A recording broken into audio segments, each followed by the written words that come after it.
Broads Media.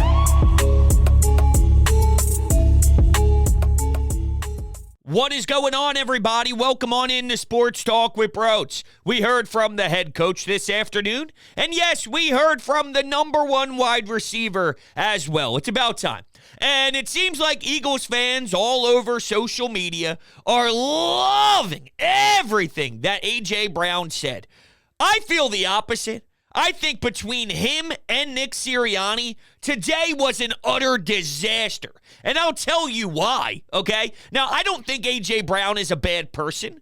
There are some good things that he said, too. It wasn't all negative, but a lot of it was crap. All right, I like the fact that he tried to get his teammates out and about, and they wanted to get loose, so they do the whole, what do they call those things? The escape room. Okay, let's just bond and get away from the football field and try and find some chemistry off the field. I'm all good with that, okay? And he even stated that teammates of mine should not be answering questions for me. And that was part of the reason why I despised his decision-making, because poor Devontae Smith now has to do it. The pro's pro, the veteran guy who's been around the league forever, is now asking the young one to do things that are very unfortunate. So I didn't like it from that angle. But before we even get to A.J. Brown, let's get to what Nick Sirianni said, because for some reason, I guess that's just sliding underneath the radar. Okay, he literally said that we don't change our process based off of our results.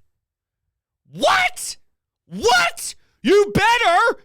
You have to. That's why we suck. That's why we're in trouble. That's why this team looks like an absolute piece of garbage. It's outrageous to think that this coaching staff just stays with what they believe in if your process is actually ending in poor results. You have to look within. You have to try and change. And I guess maybe their argument is we did. We went to Matt Patricia. We let Sean Desai go up and watch in the booth. Who made that decision? Who made that decision? Because Sean Desai, I think, would have done a better job than Patricia did against the Arizona Cardinals. But it's asinine for a head coach to honestly make that statement that we understand it hasn't been sharp, and we know that this isn't who we are, but we're going to stay with this process because that's what we believe in. Okay, all right, I'll just watch you fail. I'll watch you lose a playoff game. I'll watch what once was an expectation to win a championship basically go right down the drain. And by the way, I didn't set that standard. You set that standard. And if you're the one that's coming up small and can't live up to it, it's not my job now to alter what the belief is or alter what the ceiling of this team is. You set the precedent the time that you went out for OTAs for the first time with this group. And that makes me wonder, because Howie Roseman started to pluck all of these old veterans and go make a trade for Bayard. None of these guys that I'm mentioning who are playing a ton of snaps were in training camp. We're in the beginning stages of Nick Sirianni's message. So when he talks about core values and when he talks about their beliefs, not that I believe in them right now, obviously, because they are failing miserably, but if we're talking about a locker room not believing, if majority of your defense or a lot of guys on your defense, or even if it's 2 guys, 3 guys, whatever it is, you want to do the math, the percentage of how much it is of your roster, that's irrelevant. These are veterans who've been around the block. They never got that, and I wonder if that's playing a role. Now, I don't know. I'm sorry, but I'm just going to be asking all of these questions because when it is this ugly, everything has to be asked. So if it is a portion, a little portion, or all of the acquisitions made by Howie Roseman, if it's one person, it's too much, and that can really hurt what a locker room is. And right now, it is all over the place. So that's the first thing that Sirianni stated that I hated. And then he discusses details. Well, hold on a second. AJ, not too long after, brought up that when one guy screws up, it blows up the entire play. And if it's a big play in a big game in the fourth quarter and he starts laying out, I'm getting frustrated because, well, we're messing up. And well, your coach believes details. We go into the NovaCare complex every day. We walk through the film. We talk through the film. We have our real practices. We have our walkthrough practices. Whatever it is, we're constantly, always, 24/7 stressing the details, yet your number one wide receiver is getting angry to the point where he doesn't want to talk to the media or talk to the fan base because he doesn't have anything nice to say when your team is screwing up the details with everyone's eyeballs locked in on them. It doesn't add up. The coach is saying one thing, the players are saying another thing, and I know they're all trying to take the blame. Now, A.J. Brown wants it to be about the coaches aren't playing at all. It's just the players out there, and we're the ones that are in this predicament. And then Nick Sirianni, well, it's on the coaches. We have to do a better job to put our players in the right position. And to a degree, that's probably the right thing to do. You just talk in circles and let us ramble with whatever narrative we want to ramble with. But I can't stand that Nick Sirianni isn't making any sense right now. Missed tackles. Well, that's not who we are. Really? Really? What defense are you watching? What defense are you watching? You were so down bad that you had to go grab a Shaq Leonard off the street and pray that he was still in his prime because you didn't have good enough players to tackle. You weren't God. You weren't God. You are praying to the football gods that a team like Indianapolis let go someone who still had something left in the tank. By the way, the Colts, look what they're doing to let him go, I think tells you the full story. Your defense was trash. Your defense was bad. Yo, Nick, come on. Come on. And I think I know what's happening here. You're just trying to squeeze all the juice out of the lemon. And because we feel so sour about this team, and we don't want to give it up, no one's really processing a playoff game anymore. No one's thinking about going to an NFC championship anymore. If you have a brain, that is. Maybe there's the biggest die-hard Eagles fan to ever walk planet Earth that sees the world with Kelly green glasses 24/7. Maybe you say, not until the fat lady sings. Can you even say that anymore? I don't know. I don't even know what that means. I just know growing up my whole life, someone told me it wasn't over until the fat lady sings. But if that's the case, okay, well, good for you. Good for you. That's not going to be me at all. This is over. And if you're trying to hold on to anything, maybe it's because of pure desperation. Okay? You think that A.J. Brown saying what he said today can spark this team into greatness. It won't really be me. All right, A.J. Brown, if I do, I'm a monster. I'm classified as a monster. That's not true. That's not true at all. You could have said majority of the things you stated today right after the game, and then this is for nothing. Then we're not even having this discussion. I'd say there's probably about 70% of it, 80% of it, that wasn't even that bad. That's fine player speak, and it's fine for the locker room, and it's fine to put the blame on him and with some of his teammates and all that stuff. I don't want you guys to be mad at Brian Johnson. We're the ones out there not execute, whatever, right? This is just player speak stuff, but we're not creating a monster out of you. We are, first off, when you don't speak, you open the door for speculation.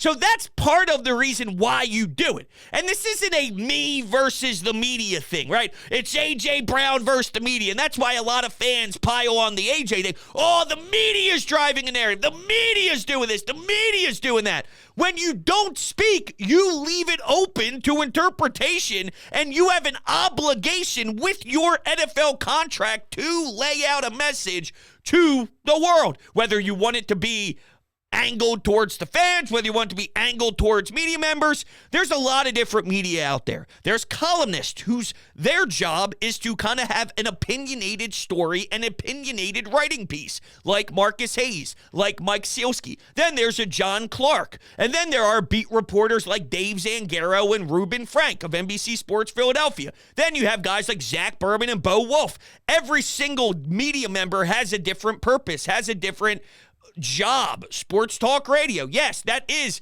to spark debate, spark all sorts of combo, but that's the job. I mean, you have $1 billion coming into your paycheck and going into your bank account constantly, week after week after week. Part of what you have to deal with is this. So whether you like it or not, it's real. And when you stay quiet and when you don't talk, we're not creating a monster. Your actions are then allowing everybody else to start speculating. We don't think you're a monster, by the way. I don't think A.J. Brown's a monster. I think he is a good teammate. I think maybe this is a learning moment for him. I think this isn't Tennessee anymore, dude. You're not playing for the Titans. This is Philadelphia. It's a pretty heavy market, as you can tell. We're going to pick apart everything. I'm going to focus on the 20, 30% that I dislike more so than the 70 that I do like. That's what we do here. Either you enjoy it or, this is what happens. Chaos, mayhem. I think it's easier just to go through the motions than it is to have to set an appointment and say, hey, guys, I'll tweet it out and let you all know that you should be in front of my locker at 1:30. And then it becomes even more intense and more focused. But anyway, why are you singling me out? Everybody is frustrated. Everyone in this locker room is frustrated. Why are you singling me out? Because I was shaking my head and showing emotion? Everyone in the stadium had bad body language. They're frustrated. It's not about me. You're a leader. You are a captain. You have a C on your chest. You're the best wide receiver on the team. You're the number one option. You have to carry yourself a certain way. We expect more from Jalen Hurts. We expect more from Sirianni. We expect more from the leader of the defense. We expect more from great players. So I don't care if Sidney Brown is doing something. I don't care if Josh Sweat's doing something. And quite frankly, I do. I ripped him apart too for not finishing what his job is, and that's to get to the damn quarterback, because a week before that, apparently he's so happy with his success rate to force quarterbacks to be hurried and to be rushed. That doesn't do a damn thing. You know what that gets you? Crying on the sidelines in your hands and hanging your head. So yeah, the reason why I get angry that Nick Sirianni's freaking out on everybody, because if he's doing it, then that opens up the door for everybody else to do it. The moral of the story is, as you can see, there's still a lot of turmoil. There's still a lot of garbage. There's still a lot of trash happening within this organization, trying to figure out how they can get back on track. And I don't think anything that was said today helps it out enough. There is still a big-time disappointment. There's still a lack of communication, and there's still an issue with personnel, and there's still an issue with who's calling plays and who's designing plays, and that's not just going to go away automatically. But we're not singling you out, but when you are a leader, when you are at the top of the chain, if you will, and if you are one of the best players on the team, you are in the crosshairs more for criticism, and we expect you to lead through that tough time. As much as I despise Brandon Graham 3 minutes after the game trying to sell us optimism, and I said, dude, now's not the time, read the room. That's what he should say. That's what makes Brandon Graham Brandon Graham. That's what makes us love that they have leadership in that room for the last 6, 7, 8, 9, 10 years. Fletcher Cox, Lane Johnson, Jason Kelsey, Brandon Graham. Those type of statements towards the media. That's it right there. I may not like it and I have my opinion because I'm angry at the time, but that's what it's all about. We hold Brandon Graham to that standard. Standard. That's all we hear is the standard, the standard, the standard. Well, that's the standard for A.J. Brown. Hated it. All right. Here's another one. Third down play. He was really just upset about Devontae getting hurt. Come on, bro. Come on. It's not about play call, just Devontae getting hurt because we need him to go win a Super Bowl. Come on, dude. You don't believe in what the coaches are saying. You don't believe in what the coaches are trying to do. You don't believe that the offense is good enough right now because of plays like that, because of Gainwell getting the ball on a screen pass after clearly the Arizona Cardinals were thinking ahead and made a very smart decision to onside kick the football. It's not about Devontae Smith. I won't even buy that for half a second. That's why you're... Think about this. You're in the middle of this game, right? Emotions are high. The link is very tense. You can hear the fans, and you can hear sort of like the boos, and everyone's angry and all that. And on a screen pass with the game on the line with your offense, because you needed to score there, you wanted to milk the clock, drain the game, and never give Kyler Murray a chance. As if he's Tom Brady, by the way. As if he's Kansas City and Pat Mahomes against the Buffalo Bills in overtime, or right before overtime in that epic battle. No, it's Kyler Murray and Gannon, and it's like the worst offense ever. That team won 3 games. That team stinks, and we're acting as if, oh, man, we really can't give them the ball back, or else it's all she wrote. It's sad. It's sad that we are there. You are not, in the moment, mad about Devontae Smith getting, and if you are, it's tied with the call. Why are we running that? Why are we asking him to do that? Maybe because you're so used to Zach Pascal. Remember we heard that Zach Pascal, just a phenomenal blocker. Or J.J. Arcega-Whiteside. He can't really actually do anything catching the football. But, man, can he block to save his life? You know, it's like, what are we doing? So, you know, that's crazy to me. And the biggest problem I'll share with you in just 1 second. Before we do, let's talk about HelloFresh. With HelloFresh, you get farm-fresh, pre-portioned ingredients and seasonal recipes delivered right to your doorstep. Skip trips to the grocery store and count on HelloFresh to make home cooking easy, fun, and affordable. That's why it's America's #1 meal kit. A crazy schedule can make it easy to fall back into your dinner time recipe rut. So keep mealtime exciting with over 40 recipes to choose from every week. So there's always something delicious to discover with HelloFresh. With so many in-season ingredients, you'll taste all the freshness of whatever season it is in every bite of HelloFresh chef-crafted recipes. And there's no meal planning for, they do all the shopping and meal planning for you, Ingredients arrive at your doorstep, pre-portioned and ready to cook, along with pictured step-by-step recipe cards. HelloFresh is 25% less expensive than takeout. So go to HelloFresh.com/50broads and use code 50broads for 50% off plus free shipping. That's 50broads for 50% off plus free shipping. HelloFresh is America's #1 meal kit. This is by far, and I mean by far, the worst thing I heard all day. Okay. Like for the Seattle game, that was on us. We messed that up. We improvised, and we went on our own. Nick Sirianni came out, and I wanted to try and get a flag or something crazy like that. I'm burping and almost actually vomiting reading this. He really made himself look like a fool for us. I have nothing but respect for him because not all coaches do that. So did Nick Sirianni fall on the sword? Yeah. I guess. This is less about me being mad at AJ, and this goes back to the head coach on how much he has let everything get out of hand. In Seattle, in what world is your team improvising and all going on your own? Isn't that an issue? Isn't that telling you that this team stinks and this team doesn't have it right? Hold on. Details. Nick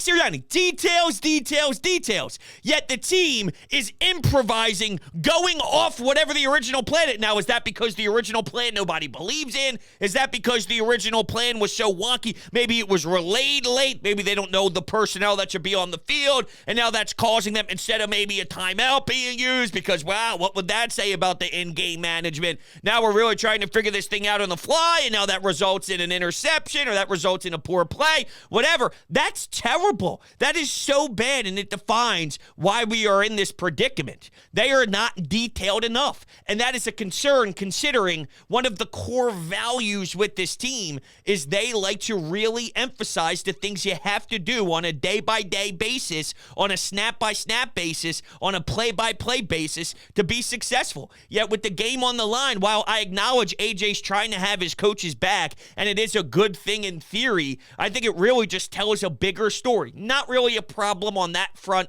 with AJ that wasn't the goal, right? That wasn't the objective. But as you talk, sometimes you do it subconsciously and you don't realize what you're doing, and it gives us insight. And, it's not breaking news. Like, I'm not breaking news here. This isn't telling us something that we already didn't know. But for some reason, I guess, like, there's this big-time waving of the pom-poms that now all of a sudden this is amazing and, he's saying the right thing, so we're good to go.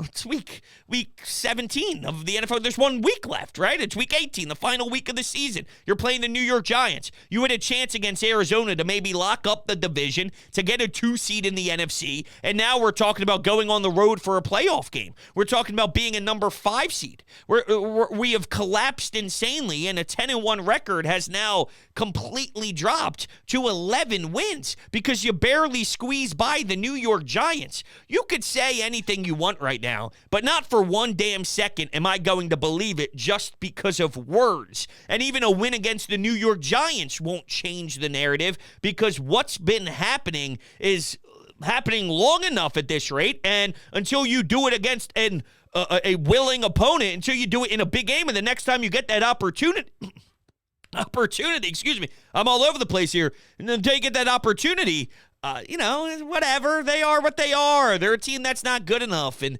there's no way a press conference is going to change my opinion this late into the season.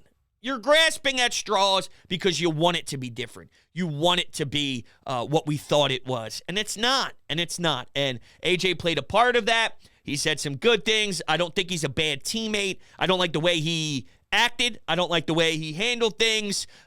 People are way too apologetic for it, not looking at the entirety of his statements today, but that's fine. And Sirianni as well. You don't have to think like me, by the way. I don't want you to think like me. You think like me, you're playing a dangerous game, but all I can do is be honest. All I can say is how I feel, and this is how I feel, and if it's out of the norm, then I apologize, right? But I'm just trying to keep it real. Sometimes you don't like what you're hearing, therefore you write it off as, that's not true, that's unacceptable, that's a hot take, that's disingenuous.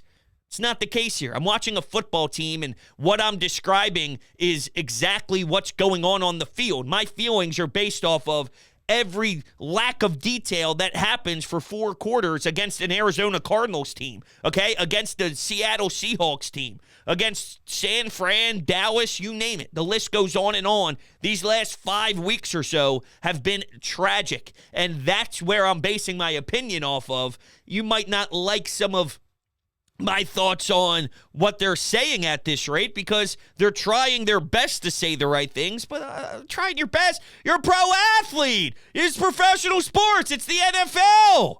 I'm glad you're trying. Seriously, I want you to try, and I know they're trying. Nick Sirianni isn't failing for a lack of being in the film room. He's not failing for, the lack of want or the lack of will or the lack of trying. They are giving everything they have, and that sucks, because everything they have right now seems to be falling short, and that's where you're at. That's why Howie Roseman and Jeffrey Lurie need to be asking some serious questions. But apparently Adam Schefter, a.k.a. the mouthpiece for Howie Roseman, already made it very clear on the John Kincaid show that he ain't going anywhere. They're not having that type of talk behind closed doors, and maybe that's the right thing. I've made it very clear my stance. I lean towards having him come back with 2 new coordinators and a new coaching staff and letting this thing kind of work itself out from there and giving him an opportunity to work out of the ugliness. Let him be the one to make it known that these 5 games don't describe who I am. Okay, you know what does? Getting to the Super Bowl. You know what does? Getting to the playoffs. And it's very difficult, though, to have the target on your back and to thrive. Think about it. The first year, what were the expectations? Not to be there. So it's easy to over-exceed your expectations. What was last year's goal? I didn't think we were going to see an MVP Jalen Hurts and getting to the Super Bowl and being just as good as the Kansas City Chiefs. So when the bar is low, it's easier to thrive and be that team because, well, there's no expectations. Now the expectations happen, adversity hits, things get a little more hostile, and it's harder to have that answer. It's harder to have that response. And we've seen that under Doug Peterson. And we've seen that in other areas as well. Like when they won in 2017, that next roster, remember hearing the comments in the locker room about how this team is deeper than the year before, and it never really played out that way, and they collapsed and all that stuff. And, I'm going to – there's something to that. I'm going to hold off because I feel I could do an entire show on it. So I'll keep that in the notes here. What we'll do is run over to the Anytime Hotline and hear from some of you. Before we do, though, let's talk about TickPick. If you click the link down below in the description, my promo code's already activated with them, and you will get $10 off of your purchase. Their ticket prices will beat any of the major competing marketplaces. They are so confident about it, they guarantee it. If you find the same seats elsewhere at a better price than TickPick, you get 110% of the price difference in form of TickPick credit. So there's no more upfront pricing, meaning no more doing the math, or there is upfront pricing. No more doing the math in your head to prepare for how much extra you plan on spending on top of the listed price than on other sites, because the price you see on TickPick is the price you'll pay at checkout, period, end of story. There's no added service fees, hidden fees, or otherwise. Make sure you click the link down below and get started and join the TickPick family. Okay, now my cleanest live reads today, I apologize. I'm a little antsy, I'm a little aggravated, so I apologize. All right, let's head on over to the phones. I want everyone on that damn defensive staff fired.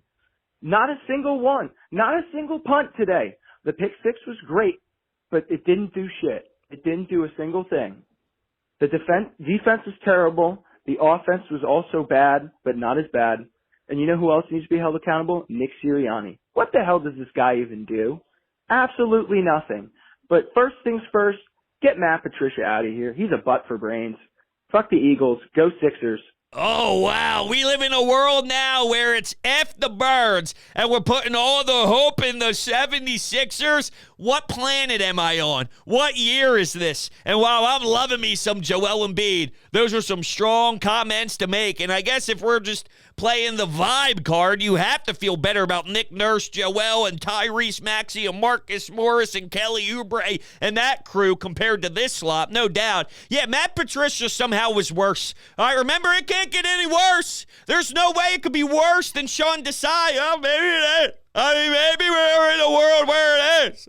And who makes that call? You got to ride it out the rest of the way. If I'm Sean Desai, I'm flipping you the double bird big time if you call my name again, thinking it's time to get back out there on the sidelines and be more involved in the day-by-day play calling again. Right? You can't do that. You can't tell someone to kick rocks and go, oh, well, I made a mistake. My bad. Come on, man. That's pure embarrassment. And you trotted him out the week before. You made the decision publicly, and you made him answer questions even though you knew that it was headed in that direction anyway. They treated you like a piece of meat. And, man, there's no way that I'm going to swallow my pride at that point. I'm just saying, you know what I'm saying? If I'm Sean Desai and swallow my pride, screw you, you jerk off. That's what I'd be saying. And Matt Patricia stinks. They got a lot of stank on that defensive side of the football right now, and it is miserable.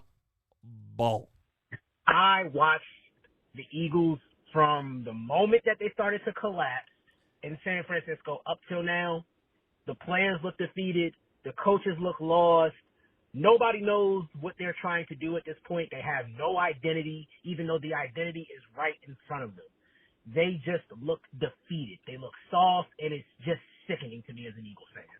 So the identity thing is a fascinating word, right? Because you could say anything you want about Dan Campbell and going for it when it was a penalty and now it's your 7-yard, whatever, right? 2-point conversion, it's backed up. That thing was chaos. But you always know that they're going for it. You always know that he's willing to put his team out there and say, hey, let's have at it. Let's see what happens. I'll live and die with this decision. You never have to wonder. Now, you may not like certain decisions. You may not like going for it on certain fourth downs, and if you're on your side of the field or whatever it is, fine, you can have a debate. But in regards to how does the team play, you know what they're going to do. And at times it works, at times it bites you in the ass, but there's something to be said about the brand of Lions football right now and any team that's thriving. You know what the San Francisco 49ers do. You know what the Baltimore Ravens do.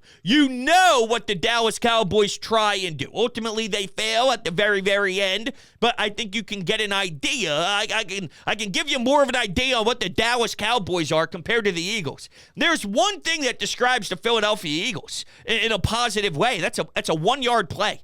The best thing you could say about this team is they can get 1 yard whenever they need to. 1 yard, maybe 2 yards if you push it. That's what is and that's with an A.J. Brown. That's with a Devontae Smith. That's what it's crazy to me. That's crazy to me. You're living and dying with Kenneth Gainwell when you have a special player like A.J. Brown and Devontae Smith. It doesn't add up, and it's garbage coaching is what it is. One more call. Hey, Brody, Happy New Year's to you. This is Fred in Newman. Hey, maybe the Eagles should watch the Michigan and how they play defense. What do you think, huh? Have a good year. Bye-bye. Oh, well, thank you very much. You have a great year as well, and Happy New Year to everybody. They could watch anybody, and it could be better than this. They could watch the Arizona Cardinals defense and try and get some answers, huh? They could watch, I don't know, the local product at the park. And even if it's just a father and a son playing football with another father and son, steady QB, probably get some pointers out there too. You get pointers anywhere. Whatever pointers they're looking at now are failing miserably. You get pointers anywhere. Go to Twitch. Check out the latest Madden 24 streamer. See what he's doing when he asks Madden. See the formations he's rocking. Get some pointers there. You can learn from anybody. You hear me? Matt Patricia? You hear me? Anybody else? Just saying. All right. That's it. That's what I have for you today. Appreciate it. Talking soon. See you on the next one.